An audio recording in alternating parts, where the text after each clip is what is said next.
Бүгін менің қазбен бірге салған үндіктерім шықты Алланың қалауымен.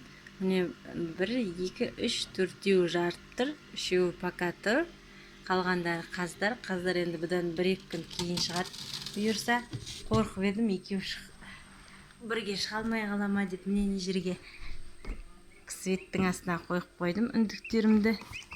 Мінекей. 21 үндік еді. Үндіктер күркеті тез шығады екен, біреуі бастаса 2 сағаттан кейін даладан қайтып келсем 12-сі шығып тұр. Содан кейін жарты сағатта қалған шықты. Енді 7-еуі де қалды жаңа инкубаторда. Құлап жатыр. Светтің астына кепсін деп осыған шығарып қойдым. Бұрын инкубатордың ішінде кептіретінен жаңа үндіктерді шығарып кептірген жақсы дегенге.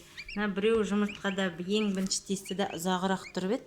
Сол кішкене әлсіздеу жатыр, бірақ тірі жақсы әлжинек бітет шығар деп ойлап тұрмын. Кеселмей біраз не істеген ау деймін, шашып қалған ау деймін. Сол Алланың қалауымен үндікті де көрдік. Бісміллә. Мінекей. Бұлай қан шыққан жоқ, жақсы кішкене кіндігі бар, тек шашық болған. Енді астында демалып жата тұрсын, светтің дұрысталып кетеді деген ойдамын.